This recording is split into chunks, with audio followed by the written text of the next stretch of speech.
Para pemirsa yang saya cintai, sesungguhnya seluruh nabi dan rasul yang diutus Allah ke alam dunia menyampaikan ajaran-ajaran yang sama. Mulai dari Nabi Adam, Nabi Ibrahim, Nabi Musa, Nabi Isa, sampai kepada junjungan kita Nabi besar Muhammad Sallallahu Alaihi Wasallam. Ajarannya sama. Apa ajarannya? Hanya menyembah kepada Allah, Tuhan yang Esa. Lam yalid wa lam yulad wa lam yakul lahu kufuwan ahad. Inti dari semua ajaran yang mereka bawa, dari mulai Nabi Adam sampai Nabi Muhammad, mengesakan Allah. Tetapi syariatnya saja yang berbeda, hukumnya saja yang berbeda. Di zaman Nabi Adam alaihi salam belum ada hukum mencuri. Orang dengan bebas menggunakan, mengambil dan memanfaatkan apa saja yang tersedia di alam ini. Di zaman Nabi Adam belum ada hukum mencuri, belum ada potong tangan, belum ada penjara. Karena manusia pada saat zaman Nabi Adam baru sedikit. Yang ada Nabi Adam, Ibu Hawa, dan anak-anaknya saja. Manusia ketika itu masih sangat sedikit, cuma keluarga Nabi Adam alaihi salam. Maka pantas zaman itu belum ada hukum mencuri. Contoh lain, di zaman Nabi Adam belum ada hukum pernikahan. Ibu Hawa setiap kali melahirkan anaknya kembar. Dan kembar sepasang. Satu laki-laki, satu perempuan.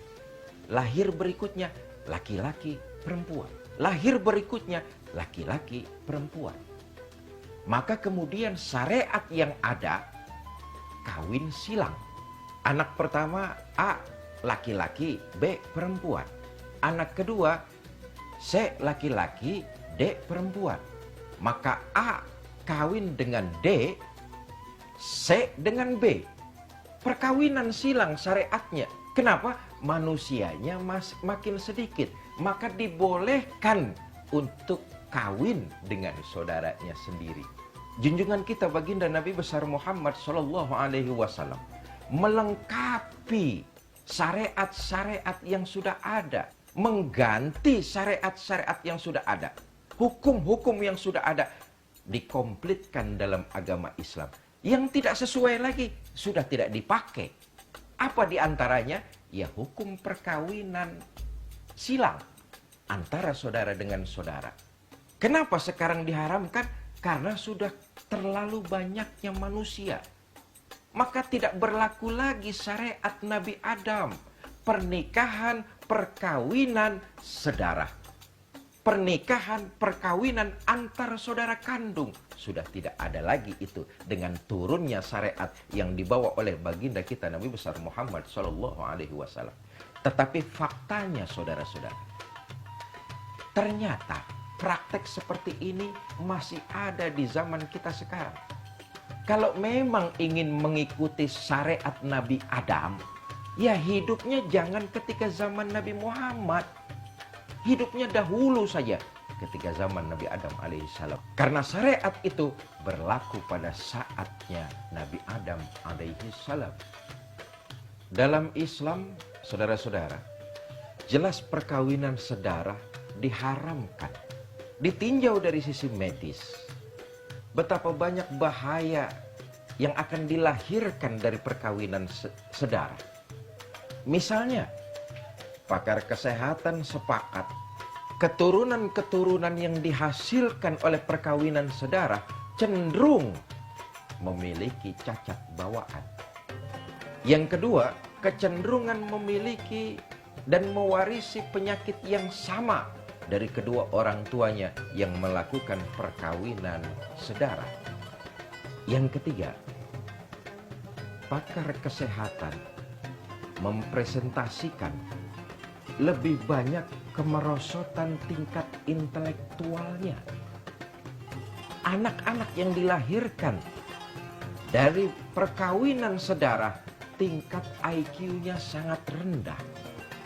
Intelektualnya sangat rendah. Karena itu, tindakan pernikahan sedarah, perkawinan saudara, dalam Islam jelas sangat dilarang. Dari sisi kesehatan, jelas sangat membahayakan. Karena itu para pemirsa, hendaknya kita harus terus memonitor dan memberikan pemahaman kepada anak-anak kita. Jangan sampai perilaku dan tindakan mereka melanggar apa yang dilarang oleh agama. Kenalkan kepada mereka, kasih pengertian kepada mereka tentang sesuatu yang memang diharamkan oleh agama. Termasuk diantaranya adalah perkawinan saudara. Mengedukasi putra-putri kita dengan batasan-batasan yang memang sudah ditentukan oleh ajaran agama kita. Satu contoh misalnya, kalau kita memiliki anak perempuan, ajarkan mereka untuk menutup auratnya. Setelah itu dipisah, idealnya dipisah agar tidak bercampur dengan saudara laki-lakinya yang lain. Ini bagian dari sebuah pencegahan. Karena itu kita sebagai orang tua hendaknya memberikan arahan, memberikan pengertian, menanamkan edukasi kepada mereka sekaligus ditunjukkan dengan sebuah tindakan. Apabila sudah akhir balik, tidak lagi mencampur antara anak-anak kita yang laki dan yang perempuan. Wallahu a'lam bishawab. Para pemirsa Net TV yang saya cintai, ini saja yang bisa saya sampaikan dalam pertemuan kali ini. Mudah-mudahan ada manfaatnya buat kita semua. Terima kasih atas segala perhatian. Mohon maaf atas segala kekurangan. Wallahul muwafiq ila aqwamit thoriq. Assalamualaikum warahmatullahi wabarakatuh.